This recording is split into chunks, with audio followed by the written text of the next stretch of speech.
Hola Mugiwara, bienvenidos a navegar con nosotros de nuevo. Zoro, para mí, siempre ha sido ese tipo de personaje que guarda un as bajo la manga, incluso cuando parece que ya jugó todas las cartas de la vida. Desde que Enma apareció en Wano, en el capítulo 955, creo que quedó claro que esa espada no era solo otra espada poderosa. El propio Tenguyama Hitetsu explica que fue empuñada por nada menos que Kozuki Oden, y que devorar el haki del usuario no era un error de la espada, sino una característica.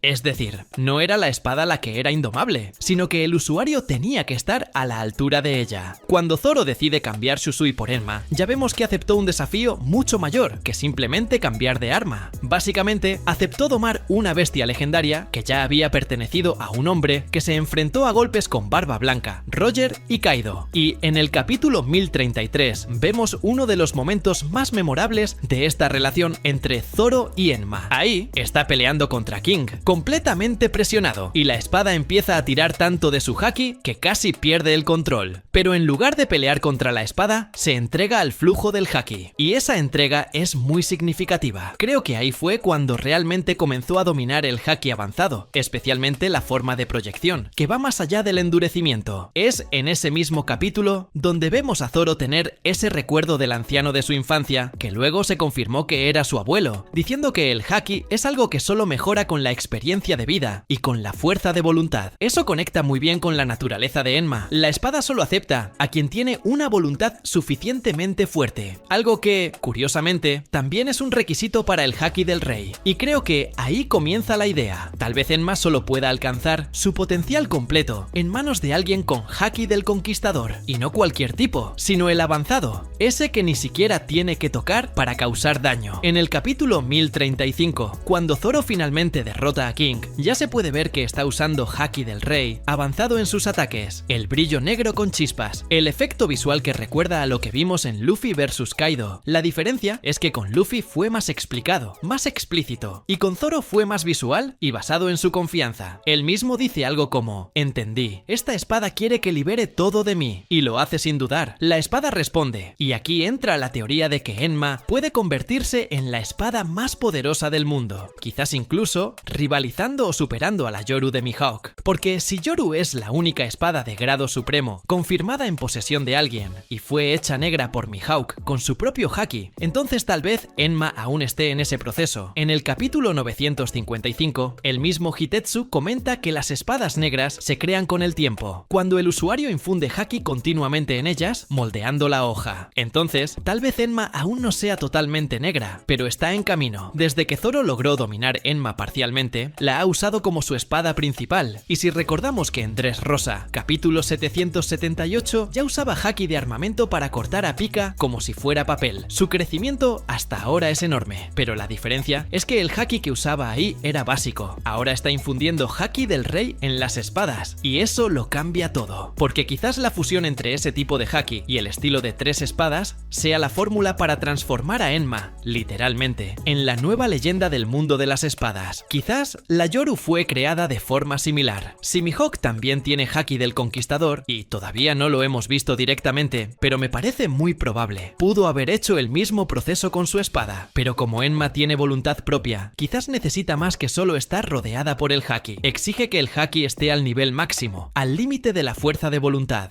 Es casi como si solo reconociera a los reyes. Oden fue un rey sin corona. Zoro es un rey en formación. La idea de que Zoro transforme a Enma en una Meito de grado supremo también puede conectarse con los orígenes de la espada. Fue forjada en Wano, tierra de herreros legendarios, y sabemos que Wano es el escenario de las espadas más únicas del mundo. Tal vez Enma fue forjada con un tipo especial de metal, quizá tenga alguna relación con el tesoro de Elbafia o el propio Poneglyph, ya que el capítulo 1044 da a entender que Joy Boy y su historia tienen ramificaciones en todas las culturas antiguas. Si Enma está relacionada con la voluntad heredada, entonces tiene sentido que solo se revele por completo en manos de alguien que también lleve esa voluntad. Y Zoro es el único espadachín que no solo quiere ser el mejor, sino que vive para eso de forma tan absoluta que ha dejado de lado su propia vida para mantener esa promesa. Cuando se ofrece a recibir el daño de la tripulación en Thriller Bark, en el capítulo 485, muestra que su voluntad es de las que no se quiebran, y eso es exactamente lo que Enma parece respetar. Quizás el haki avanzado que Zoro está despertando esperando ahora sea solo el comienzo. Vimos en Egghead que los sombrero de paja están en niveles de fuerza que rozan lo absurdo. Luffy se volvió básicamente una fuerza de la naturaleza con el Gear 5. Y Zoro es el brazo derecho de un dios. Claro que va a necesitar algo tan monstruoso como eso. Si Enma se vuelve negra oficialmente, quizás se convierta en una de las Meito de grado supremo, igualándose a Yoru, o incluso superándola, porque será moldeada no solo con Haki, sino con el propio espíritu de lucha de Zoro, que es uno de los más brutos de todo el manga. Y hay otra cosa que quizá pocos hayan notado. Cuando Zoro pelea con King, descubre que King es de una raza especial, los Lunarianos. Esa raza está ligada a la llama eterna, que es básicamente el secreto de su resistencia. Y el propio King le pregunta a Zoro qué hace que una espada sea considerada la mejor. Zoro responde que es la voluntad del espadachín. Esto puede ser otra pista de que la relación entre espadachín y espada es más importante que el material o el estilo. La espada refleja el alma de su dueño, y Enma, más que cualquier otra, exige un alma que arda como fuego. Si Zoro logra mantener esa intensidad de Haki del Rey por suficiente tiempo, creo que no solo puede transformar a Enma en negra, sino quizá activar una forma nueva de la espada, un estado que solo aparece cuando la hoja reconoce a su dueño como digno. Puede ser un aura, una liberación de energía, o incluso un corte que va más allá de la materia, algo que solo las leyendas pueden hacer. Y eso encaja con lo que se dijo sobre Oden, que era tan fuerte que sus cortes atravesaban cualquier cosa. Zoro está yendo por ese mismo camino, y ahora que estamos yendo a Elbaf, donde las historias mitológicas se cuentan como parte de la cultura, tal vez sea ahí donde Enma gane un nuevo nombre, un nuevo estatus. Después de todo, los gigantes respetan la fuerza, pero también el honor y la promesa. Zoro lleva todo eso consigo. Quizá algún anciano de Elbaf cuente el origen del metal de Enma, o revele que Oden la usó en alguna batalla legendaria por allá. Eso podría elevar aún más la espada. Y si por casualidad aparece algún enemigo relacionado con el pasado de Enma, esa será la batalla que forjará de una vez por todas el nuevo estatus de la espada. Para mí, que Enma se vuelva negra no será solo una consecuencia del entrenamiento, sino del camino recorrido. Será el resultado de todo lo que Zoro enfrentó, de todas las veces que casi perdió la vida por sus amigos, de cada cicatriz que carga, física o emocional. Y por eso creo que el momento se está acercando. Tal vez ya en el BAF o en el próximo gran arco veremos a Zoro no solo como un espadachín legendario, sino como aquel que transformó la espada de un héroe del pasado en la más poderosa del mundo. No por ego, sino por promesa. Porque le juró a Luffy que sería el mejor del mundo. Y creo que esa espada será la prueba de que está cumpliendo con eso. Y cuando ese momento finalmente llegue, cuando la hoja de Enma brille con la oscuridad de una espada negra, moldeada no solo por el Haki, sino por la historia, el dolor, la lealtad y la promesa, no será solo la consagración de un arma legendaria, será la consagración de Zoro, porque Enma no se transforma sola, exige algo a cambio. Exige que el espadachín llegue hasta los límites de su propia voluntad, que rasgue su propio espíritu para demostrar que es digno. Y Zoro ya ha hecho eso tantas veces que la espada solo puede estar esperando el último acto, la batalla decisiva, el corte que marcará al mundo. Tal vez esa lucha venga en el BAF, tal vez después, pero cuando llegue será más que una victoria. Será el momento en que el mundo entienda que, mientras Luffy lidera como símbolo de la libertad, Zoro es la hoja de la era nueva. Él no es solo el brazo derecho de un Yonkou, es el heredero de la voluntad de los grandes espadachines del pasado, de Ryuma, de Oden, quizá hasta de algo aún más antiguo, algo que conecta a los guerreros legendarios de Wano con las leyendas olvidadas que duermen en el BAF y en el siglo perdido. Y eso es todo, Mugiwara. Espero que hayas disfrutado el video tanto como nosotros disfrutamos haciéndolo. Si deseas seguir acompañando nuestras aventuras, no olvides suscribirte y activar la campanita para recibir notificaciones. Deja tus comentarios sobre lo que te gustaría ver en el próximo video y hasta entonces, que la suerte esté siempre de tu lado. ¡Hasta la próxima!